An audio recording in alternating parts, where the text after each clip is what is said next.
Good day mga kapitbahay. Another bank foreclosed property, another day. Nandito pa rin tayo ngayon sa Lancaster, New City, Brighton 1. Ang location po ng property na to, bank foreclosed under BDO at bidding ito on Monday. So itong sa harapan ko po ay a del and lot with a lot area of 85 square meter and a floor area of 70 square meter. 4 bedroom, 2 toilet and bath, 1 car garage. Pero dito sa gilid po, pwede nyo pa siyang ipa-extend yung property kasi end lot siya. So kung interested kayo sa property na to, kontakin nyo lang po ako. Ang property line natin ay magsisimula po yan dito. Yan, hanggang doon po, patalikod. Hanggang dito naman sa hati ng inyong kapitbahay, no? So ito po ay bank foreclosed as is where is. Panalo kayo dito kasi mura lang siya. 3.2 million pesos starting bid price natin dito, okay? So ito yung magiging car garage ninyo. Ayan. Ito po. Sa area na yan, yung car garage natin. Ito yung magiging lanay. Disclaimer lang po, meron tayo ditong caretaker kaya nababantayan yung bahay, no? So yung property natin hanggang dito pa yan. Yan kung makikita nyo, pwede pang gawing parking ito ulit. So kasya pala dito ang hanggang 2 sasakyan, no? Kasi end lot ito. Malaki yung gilid mo. Kung sakaling mabili mo yung property na to, kayo na yung bahalang magpaganda, no? Hanggang dito pa po ang inyong property. Okay? So yung bahay po ay kailangan nyo lang ayusan dahil as is where is nga po pag foreclosed property ng bangko. Pasukin na agad natin. Disclaimer lang po, meron tayong caretaker dito. Okay? So yung ating pintuan po ay steel door ito.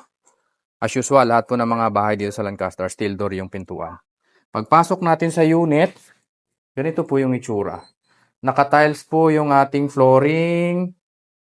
Ayan. So wala pong tagas ng tubig yung ating ceiling, no? Ang maganda lang dito kasi maganda location.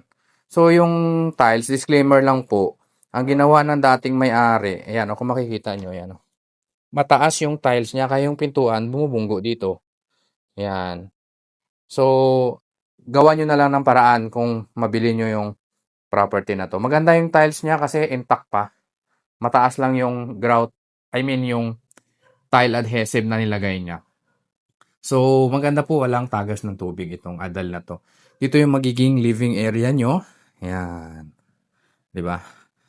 Ang disclaimer po na natutulog yung ating caretaker dito kaya hindi natin siya mabuksan. Ito yung bedroom number 1 sa baba. Ang kagandahan dito kung may elderly kayong kasama sa bahay, hindi niya kailangang umakyat, okay?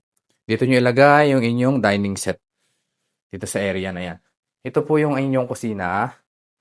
Ayan, ito yung kusina nyo.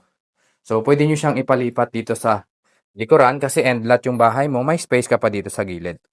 Pwede nyo ipalipat. Okay?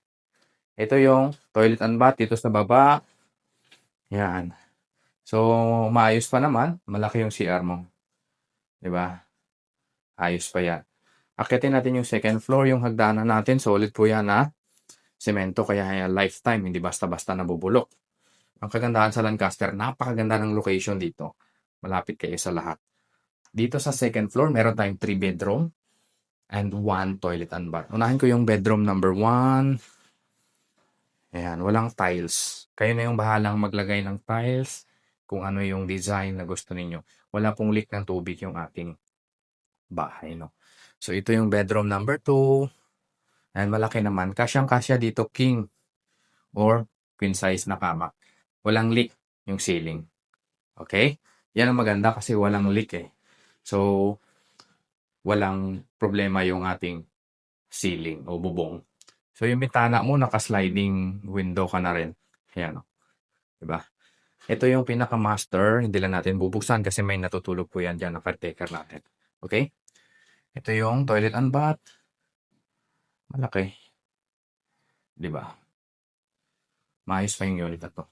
Kung gusto nyo mag-inquire sa property na to, kung interested kayo, ang code natin dito, BR1 Adel and Lot. Bidding ito on Monday. Kontakin nyo lang po ako para matulungan ko kayo.